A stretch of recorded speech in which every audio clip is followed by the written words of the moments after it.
nga. Pre, anong ano natin ngayon?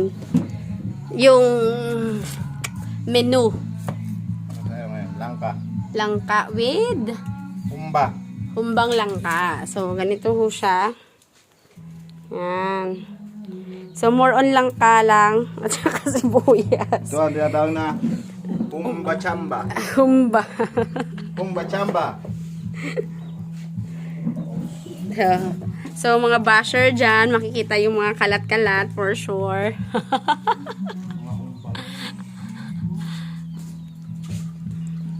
Ito po, hindi po ito ilalagay. Sadyang nilagay niya parang pang ano lang. So, humba siya, langka siya, tapos nilalagyan ng sibuyas, tsaka taba ng baboy. Baboy, pwede din naman. Ayan. Parang ka lang nag-aadobong. So, mga 3 kilo to na langka. Para ka lang daw nag-aadobo. Tapos, ano pang mga ginagawa pag ganyan?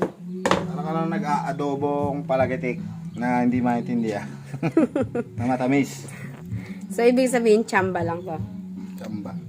Chamba lang.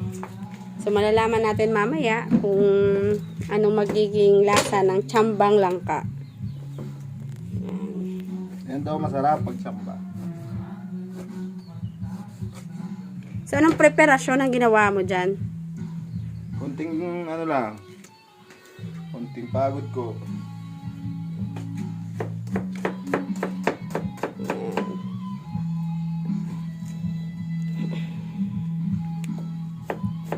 So, nagpapakitang gilas po siya kung paano humiwa ng sibuyas. Basic.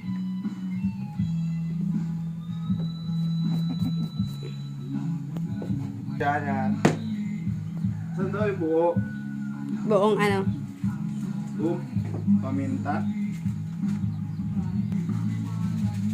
So, yung paminta ba kahit anong klaseng paminta? Buo. Mas maganda buo. Pero ito dog. Bakit? Saka ito, laurel. Bakit kailangan buo? Pero kahit hindi buo, pwede na, no? Oo. Kung anong available. Kung meron ka dyan, kusina mo, gamitin mo.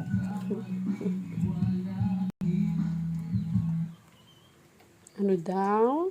Pamaunahan ka pa ng manggagalaw ba? Ang gagalaw ng paminta. Laurel para talaga namang parang nasa Batangas sa laurel. Akala ko naman, para lasang-lasa ng adobo. So, natin siya sa uling. Kasi mas maganda daw ang luto pag uling. Tsaka para mas makasave ng konti. Kasi tatagalan siya. Siyempre, kasama ang mother para sa pagbablog. So, ilang ano yan? Asukal. Ito yan, hati. Toyo. Yan. Ang dami namang toyo. Plus asukal. Plus Plus asukal. paminta. Siyempre may magic Plus para amazing. Para sarap. Kasi magic nga eh. ano yon? Pamintang buo na sa sasabi mo. Yan, nariyan din. Doon sa lalagyan. Pero hindi na binuksan eh. Hindi, sa mga tiya nga hindi namin pinakain yan. Bakit? Nakita namin yan kay Doc Atoy. Nga. Nagaano siya. Instead of, example, 5 mg ang iyong iniinom. Parang nataas. At tinang na. Bakit nilagyan ka doon suka? Yan ang sikreto dyan, man. Hindi mo alam. Yan. So, ganyan yung magiging itsura niya, guys. May pork ka dyan. Pork ano. May pork cubes. Siyempre, itong kinayod ko na gata. Ayan. Bibigay ko dito sa chefan. So, ano yung magiging ano mo dyan? Gagawin. Gagatain mo, syempre. So, mainit na tubig. Bakit mainit na tubig? Para hindi malamig. Ano bang mali sa sinabi ko? Kaya mo siya lalagyan ng tubig na mainit kasi para uminit. Sabi ko yan, oh. Sabi ko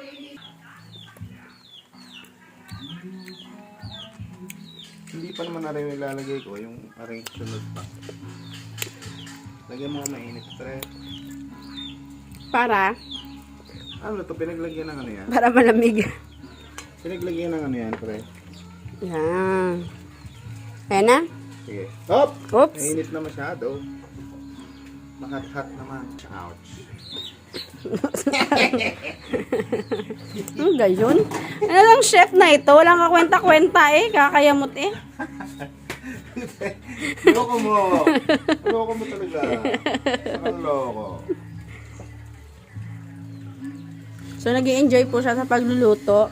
Kasi, kung walang camera, talagang sa akin po lahat yan. Lahat ng paglulutong yan. Dahil may camera lang, kaya may kukunwari lang siyang, siya ang nagawa. Pre, hindi gaya sa kanila. Kasi, So, nailagay na po yung gata. pinapakita ko sa kanila na kahit hindi ganoon ka kasunod-sunod yung sequence ng paglalagay. Ang pagluluto ba dapat may pagkasunod-sunod? Oo. Pero kung hindi ko sinusunod yun, Bakit? asaway ako.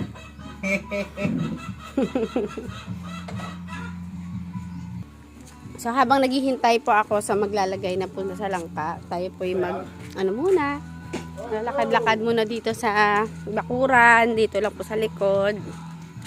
So, yan na po yung chef-chefa natin. Dala na po niya ang kanyang, anong tawag dyan, pre? Humbang gata? Ay, humbang langka. Yeah. The Humba Chamba lang ka. Humba chamba langka. No, Patingin no. muna. Patingin muna. Ang pangalan niya is para siyang Chinese cuisine. Kusina? Hindi. Para siyang Chinese dish. Bakit? Kasi Humba Chamba lang ka. Humba changa langka. Humba Chamba lang ka. So, doon na po nagtatapos. Bye-bye na, pare ko. Bye!